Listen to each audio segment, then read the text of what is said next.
this video, I'll demonstrate a few functional empty hand techniques from Kali, which is primarily a weapons-based system. As I've done in a number of my previous videos, I'll also demonstrate why many of the more commonly taught applications won't work in reality. The reason I prefer to demonstrate both functional and non-functional applications isn't to bash particular styles, but to give practitioners a better understanding as to why certain techniques and training methods work and why others do not. Seeing functional and non-functional techniques provides practitioners with a more complete understanding.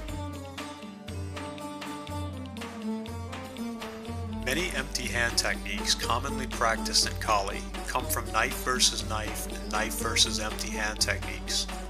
When the knife techniques are flawed, the empty hand applications also end up flawed.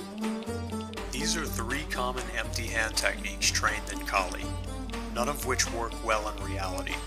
An inward strike to the bicep of an incoming punch, an outward strike to the same area, and elbow attacks to an attacker's striking limb. These techniques come from the defang the snake concept, which does work with long blades, but not nearly as well with pocket knives. Here's how it's applied in knife fighting.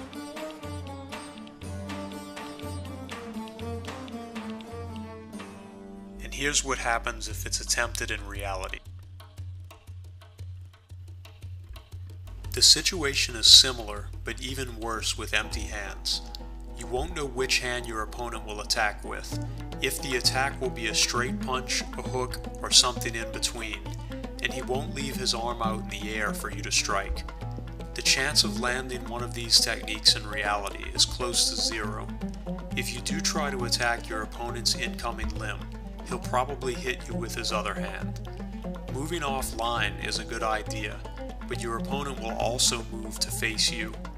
Additionally, strikes to the arm can hurt in practice, but probably won't even be noticed in a real fight or self-defense situation.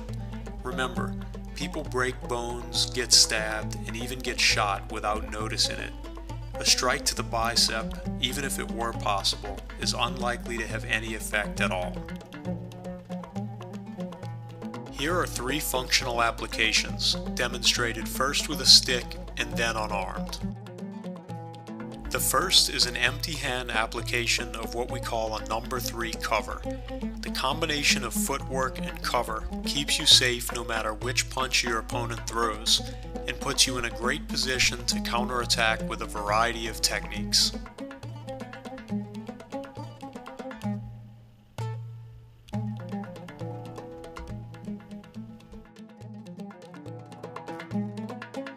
The second is an empty hand application of the number 4 cover.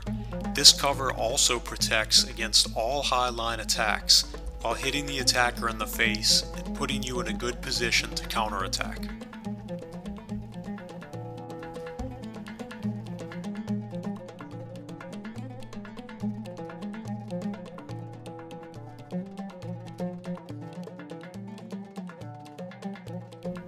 The third application follows the concept used in the 4-step matrix of attacking or trapping the opponent's arm to open a path for offensive techniques.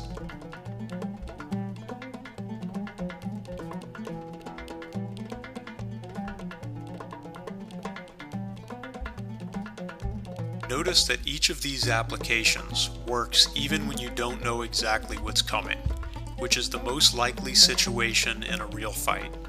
Techniques that don't require you to perfectly match a specific defense to a specific attack have a much better chance of succeeding in reality.